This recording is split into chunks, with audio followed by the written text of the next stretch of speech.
السلام علیکم ورحمۃ اللہ وبرکاتہ۔ الحمدللہ رب العالمین والصلاة والسلام علی رسولہ الکریم وعلی آلہ وصحبہ اجمعین، اما بعد۔ تمام قسم کی تعریف و بڑائی اللہ سبحانہ تعالیٰ کے لیے جو ساری کائنات کا پالنہار ہے۔ درود و سلام اللہ کے تمام انبیاء و رسل پر، خصوصاً آخری نبی جناب محمد الرسول اللہ صلی اللہ علیہ وسلم پر۔ سامعین کرام، آج میں آپ لوگوں کو ایک واقعہ سنانا چاہتا ہوں۔ حضرت نعمان بن بشیر رضی اللہ تعالیٰ عنہ بیان کرتے ہیں کہ ان کی والدہ بنت رواحہ نے ان کے باپ سے سوال کیا کہ آپ میرے لڑکے کو اپنے مال میں سے کچھ ہبہ کر دیں، تو بشیر رضی اللہ تعالیٰ عنہ نے 1 سال تک ٹال دیا۔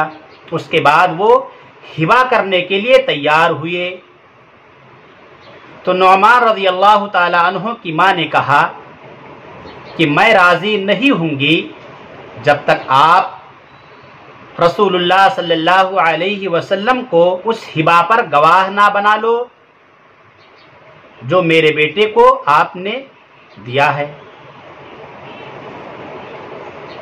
تو نعمان رضی اللہ تعالیٰ عنہ کہتے ہیں کہ میرے باپ نے میرا ہاتھ پکڑا، ان دنوں میں لڑکا تھا، اور رسول اللہ صلی اللہ علیہ وسلم کے پاس لے گئے اور عرض کیا، یا رسول اللہ، نعمان کی ماں بنت رواحہ نے یہ چاہا ہے کہ آپ کو میں اس ہبہ پر گواہ بنا لوں جو میں نے نعمان کو دیا ہے۔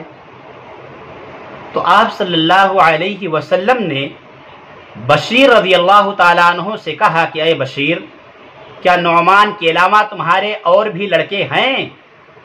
تو بشیر رضی اللہ تعالیٰ عنہ نے کہا جی ہاں۔ تو آپ صلی اللہ علیہ وسلم نے فرمایا، اے بشیر، کیا تم نے ان لڑکوں کو بھی ایسا ہی ہبہ کیا ہے جیسا کہ نعمان کو کیا ہے؟ تو بشیر رضی اللہ تعالیٰ عنہ نے کہا کہ نہیں۔ تو آپ صلی اللہ علیہ وسلم نے فرمایا، تو پھر مجھے گواہ مت بناؤ، کیونکہ میں ظلم پر گواہ نہیں بنتا۔ یہ حدیث صحیح مسلم کتاب الہبات حدیث نمبر 4182۔ اللہ ہم تمام مسلمانوں کو اپنے اولاد کے درمیان انصاف کرنے کی توفیق عطا فرما، اور جب اٹھا تو ہم تمام مسلمانوں کی زبانوں پر کلمہ توحید لا الہ الا اللہ جاری رکھنا، آمین۔